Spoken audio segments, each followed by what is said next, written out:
Sacrilegio y superstición. No es fácil perder la fe si apreciamos y cultivamos este don que Dios nos ha dado. No caeremos en la apostasía o la herejía. Esto significa, entre otras cosas, hacer frecuentes actos de fe, que es el agradecido reconocimiento a Dios, porque creemos en Él y en todo lo que Él ha revelado. Deberíamos incluir un acto de fe en nuestras oraciones diarias. Apreciar y cultivar nuestra fe significa además no cesar nunca de formarnos doctrinalmente, de modo que tengamos una mejor comprensión de lo que creemos y consecuentemente prestar atención a pláticas e instrucciones, leer libros y revistas de sana doctrina para incrementar el conocimiento de nuestra fe. Cuando la oportunidad se presente, deberíamos formar parte de algún círculo de estudios sobre temas religiosos. Estimar y cultivar nuestra fe significa sobre todo vivirla, es decir, que nuestra vida esté de acuerdo con los principios que profesamos. Un acto de fe se convierte en el mero ruido de palabras sin sentido en la boca del que proclama con su conducta diaria: no hay Dios, o si lo hay, me tiene sin cuidado. Y consecuentemente, en su aspecto negativo, apreciar y cultivar nuestra fe exige que evitemos las compañías que constituyan un peligro para la vida. No es al anticatólico declarado a quien hay que temer, por agrios que sean sus ataques a la fe.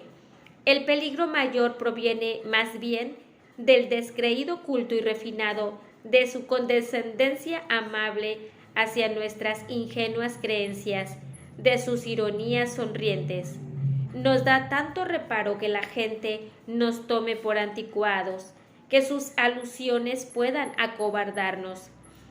El aprecio que tenemos a nuestra fe nos llevará también a alejarnos de la literatura que pueda amenazarla. Por mucho que alaben una obra los críticos, por muy culta que una revista nos parezca, si se opone a la fe católica, no son para nosotros.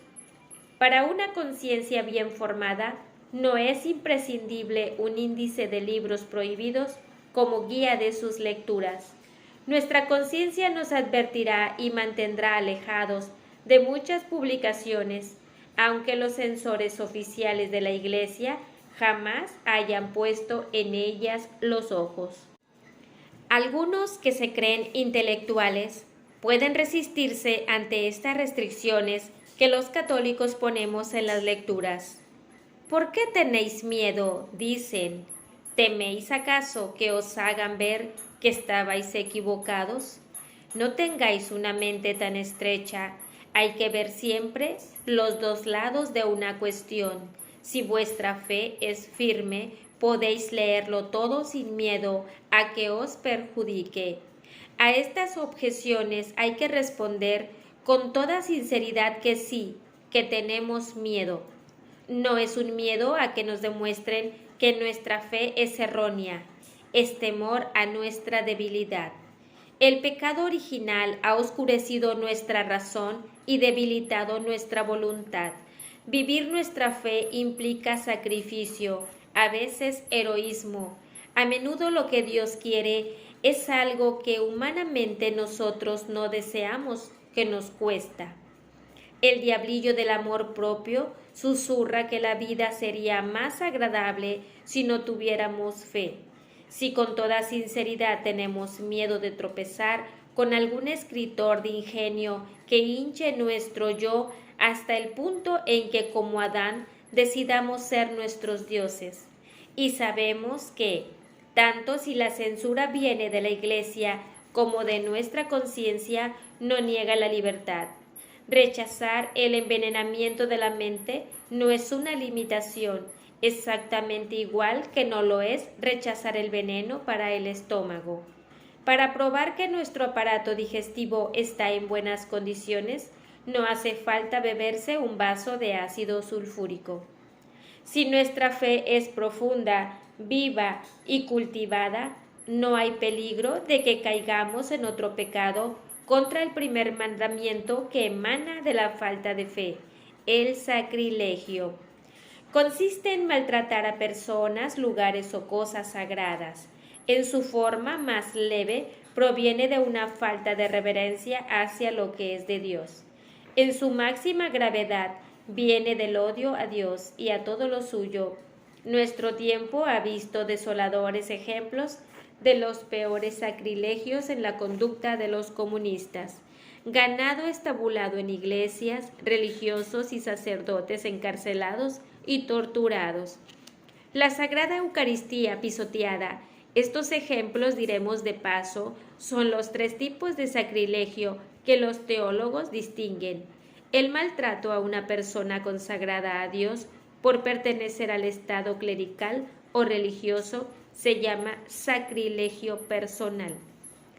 Profanar o envilecer un lugar dedicado al culto divino por la Iglesia es un sacrilegio local, que significa lugar, el mal uso de cosas consagradas, como los sacramentos, la Biblia, los vasos y ornamentos sagrados, en fin, de todo lo consagrado o bendecido para el culto divino o la devoción religiosa, es un sacrilegio real, que significa perteneciente a las cosas.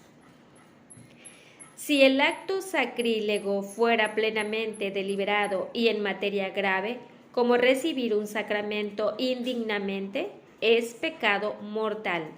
Hacer, por ejemplo, una mala confesión con conciencia de ello o recibir la Eucaristía en pecado mortal es un sacrilegio de naturaleza grave. Este sacrilegio, sin embargo, es sólo venial si carece de consentimiento o deliberación plenos. Un sacrilegio puede ser también pecado venial por la irreverencia que implica, como sería el caso del laico que, llevado de la curiosidad, coge un cáliz consagrado. Sin embargo, si nuestra fe es sana, el pecado de sacrilegio no nos causará problemas. Para la mayoría de nosotros, lo que más nos afecta es mostrar la reverencia debida a los objetos religiosos que usemos corrientemente. Guardar el agua bendita en un recipiente limpio y lugar apropiado. Manejar los evangelios con reverencia y tenerlos en sitio de honor en la casa.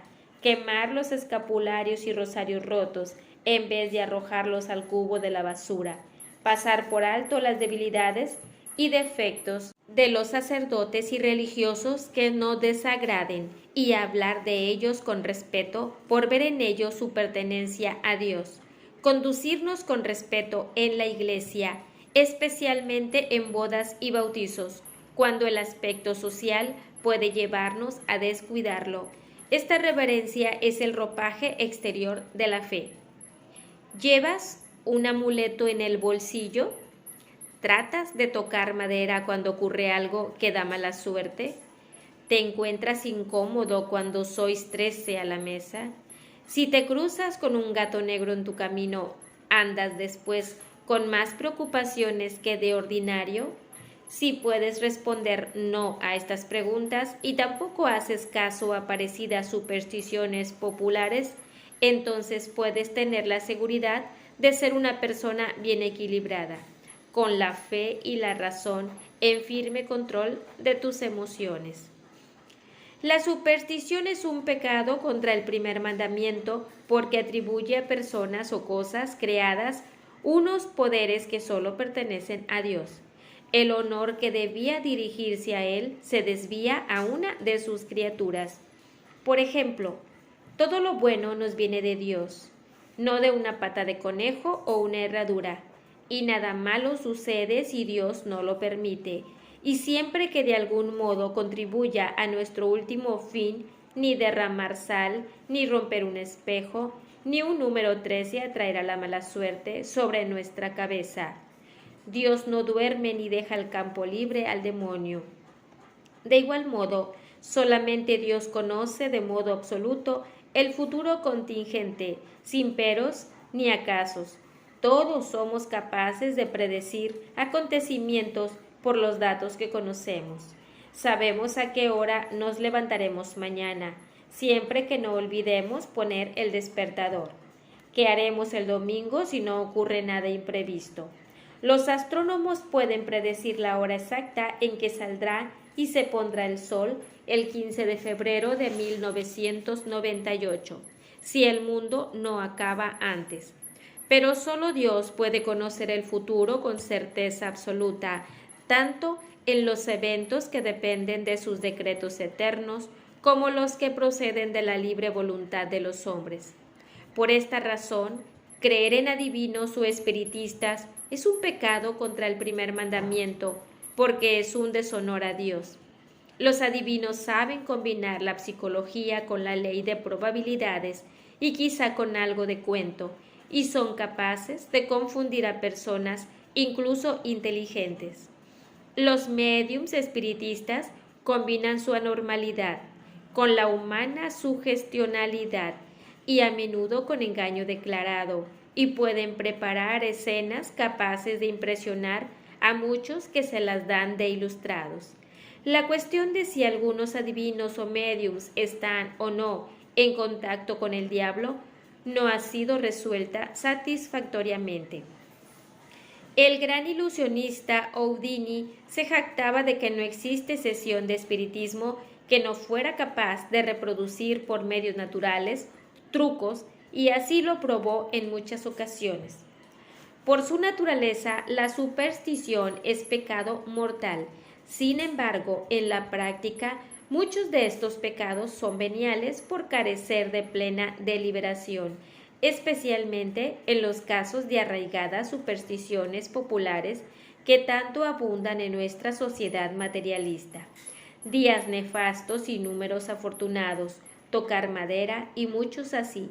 Pero en materia declaradamente grave, es pecado mortal creer en poderes sobrenaturales, adivinos y espiritistas. Incluso sin creer en ellos, es pecado consultarles profesionalmente. Aun cuando nos mueva solo la curiosidad, lo es, porque damos mal ejemplo y cooperamos en su pecado. Decir la buenaventura echando las caras o leer la palma de la mano en una fiesta, cuando todo el mundo sabe que es un juego para divertirse y que nadie toma en serio, no es pecado. La consulta a adivinos profesionales es otra cosa bien distinta. A veces nuestros amigos no católicos sospechan que pecamos contra el primer mandamiento por la veneración que rendimos a los santos. Esta acusación sería fundada si les diéramos el culto de latría que se debe a Dios, y a Dios solo, pero no es así. No estamos tan locos. Incluso el que rendimos a María, la Santísima Madre de Dios, un culto que sobrepasa al de los ángeles y santos canonizados, es de naturaleza muy distinta al de adoración que damos, y solo se puede dar a Dios. Cuando rezamos a nuestra Madre y a los santos del cielo, como tenemos que hacer, y pedimos su ayuda, sabemos que lo que hagan por nosotros no lo obran por su propio poder como si fueran dioses. Es Dios quien lo hace por su intercesión. Si valoramos las oraciones de nuestros amigos de la tierra por la seguridad de que nos ayudan, está claro que resulta muy lógico pensar que las oraciones de nuestros amigos del cielo serán más eficaces. Los santos son los amigos electos de Dios, sus héroes en la lid espiritual. Agrada a Dios que fomentemos su imitación y le gusta mostrar su amor dispensando sus gracias por medio de ellos. Tampoco el honor que mostramos a los santos detrae el honor debido a Dios. Los santos son obras maestras de la gracia. Cuando los honramos, es a Dios, quien les dio esa perfección a quien honramos. El mayor honor que puede hacerse a un artista es alabar la obra de sus manos. Es verdad que honramos las estatuas y pinturas de los santos y veneramos sus reliquias, pero no las adoramos, igual que el profesional maduro que cada mañana coloca flores frescas ante la fotografía de su buena madre. no adora ese retrato. Si rezamos ante un crucifijo o la imagen de un santo, es para que nos ayuden a fijar la mente en lo que estamos haciendo.